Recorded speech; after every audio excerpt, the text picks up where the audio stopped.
A processor executes machine code and nothing else. That is the fact underneath this entire lesson. Any program written in any other language must therefore be converted into machine code before it can run, and the software that performs that conversion is a translator. There are 3 types on the syllabus, and they differ in what they translate from and how they go about it. Note that a translator is itself system software. It works for the machine, not for the user, which is the test from lesson 1 of this topic. A compiler translates a high-level language into machine code, taking the entire program and converting it in one operation, producing an executable file. Once that file exists, the compiler is no longer needed. You can delete it, and the program still runs. An interpreter also translates a high-level language, but it translates and executes one line at a time as the program runs, and it produces no separate executable file. The interpreter must therefore be present every single time the program is run. An assembler is different in what it translates from. It converts assembly language, the mnemonics from the last lesson, into machine code. Because assembly instructions correspond almost one-to-one with machine instructions, assembling is a much more direct process than compiling, which has to turn one high-level statement into potentially many machine instructions. The difference between a compiler and an interpreter is entirely about timing, so let us run the same program through both. Here is a short program. It sets a total to 0, then a loop that runs 1,000 times adding a value to the total. Then it prints the result. Compiled first, the compiler reads the whole program and translates every line into machine code, including the loop body, which it translates once. It reports any errors it found altogether at the end. If there were none, it writes out an executable file. Now the program is run. The CPU executes that machine code directly, and the loop body, already machine code, runs 1,000 times at full speed.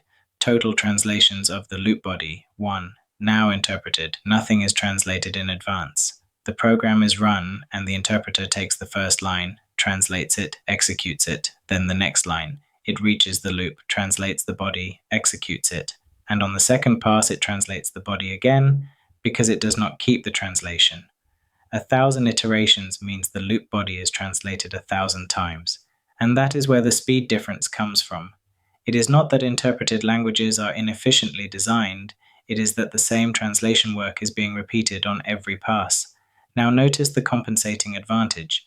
The interpreter stops at the exact line where an error occurs, because it is executing line by line and reaches the fault in the middle of running. The compiler had to translate everything before running anything, so its errors arrive as a list, detached from the moment of failure. Easier debugging and slower execution are the same property seen from 2 sides.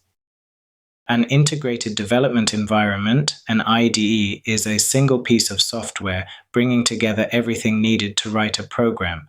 The word integrated is the point. Before IDEs, you would use a separate text editor, run a separate compiler from a command line, and use a separate debugger.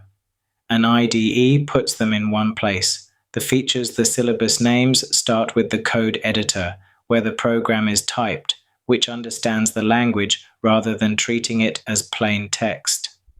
Auto-completion suggests and finishes what you have started typing, variable names, function names, keywords, which saves time and prevents misspellings.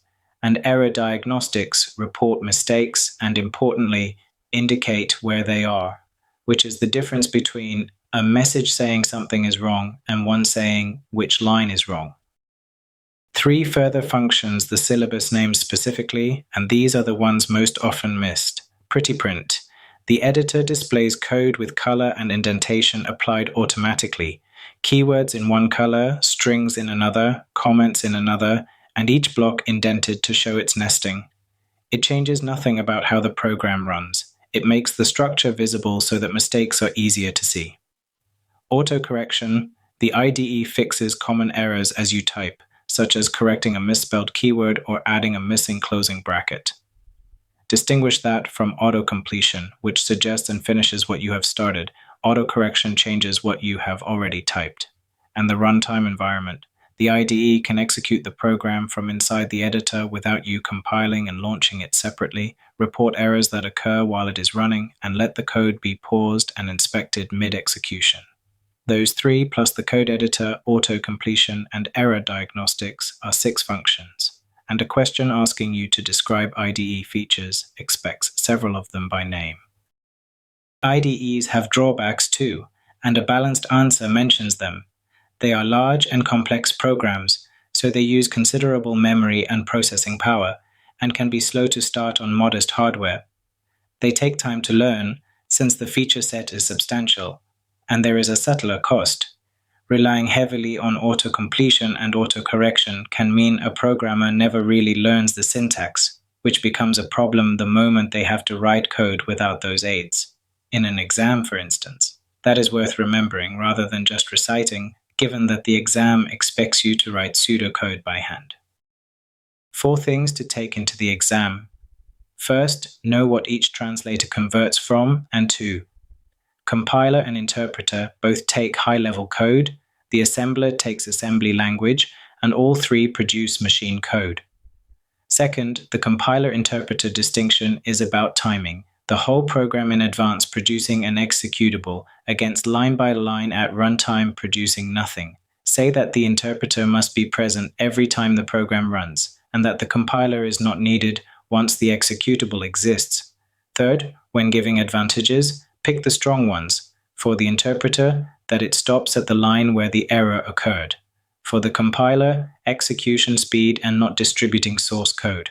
And fourth, for IDE features, name them specifically: code editor, auto-completion, auto-correction, error diagnostics, pretty print, runtime environment, because a general answer about it helping you write programs will not be credited when the mark scheme lists functions.